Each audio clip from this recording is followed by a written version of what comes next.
Welcome back to the Lair, where we talk all things Wildcat football. That's right. We've already filmed some videos kind of introducing the team and the season, and last time we talked about the offensive side of the ball.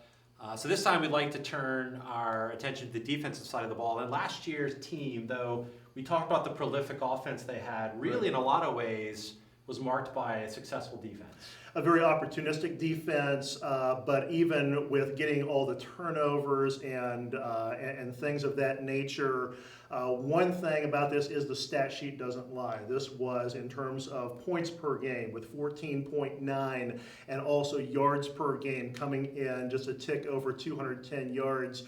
This was really the best defense that we have seen here. Very painful for offensive coordinators to plan against this defense. Quite honestly, LB, it was about as painful as Geraint Thomas's crash in the Tour de France, about as unpleasant as chasing sawdust with motor oil. It's just, it was bad. It was bad. For people Meaning to come the in. defense was good. The defense was good. That was bad for everybody else.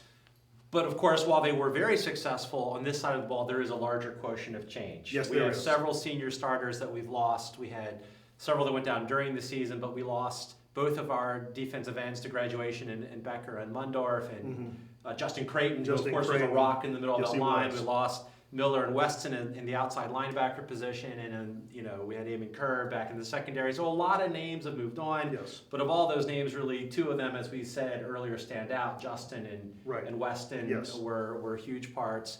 But as we look at this group coming up, and we look at, while there are going to be a lot of new faces, it does seem to be the case that at each of the levels of the defense, there are some players to anchor around. I know the defensive line is pretty new. New, yes, but not new. Not entirely new. Right. Tom Graham, my son, played on defensive line at the end position through the playoff run last year after the injury to David Becker. Yes. And so he's got a little bit of experience on the line, but again, the line will be pretty new. The line will be reconstructed.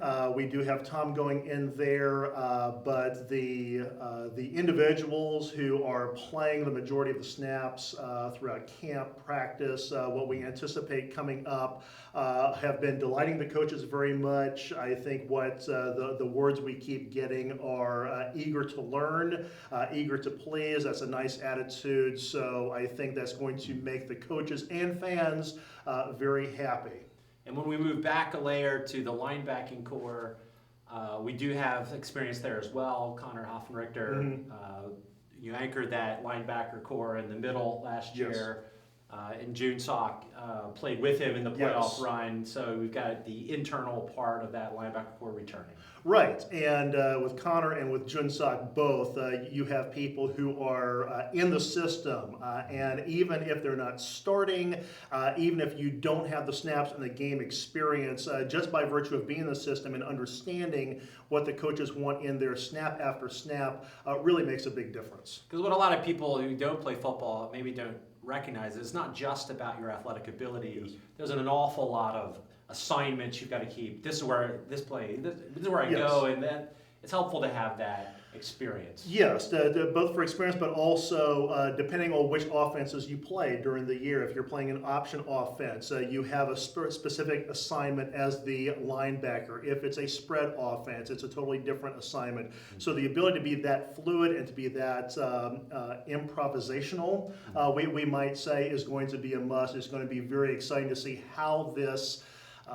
linebacker core develops over the course of the year. And dropping back a layer to the secondary, we have some returning talent there as well. We do. We have Zach Hughes and we have Drew Melaragno, two of our rocks in the secondary for the past year.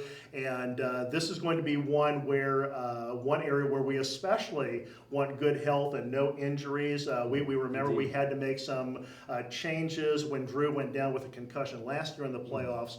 But what about this area? If you could look at any area of the defense, probably any area of the team, and think, wow, not just two players who are really coachable in terms of Zach and Drew, but also two players who function as coaches on the field. That's very exciting to see. They bring a depth of maturity to the secondary that no matter what the turnover is there and no matter who comes in, you have a certain amount of confidence that things are going to be very steady.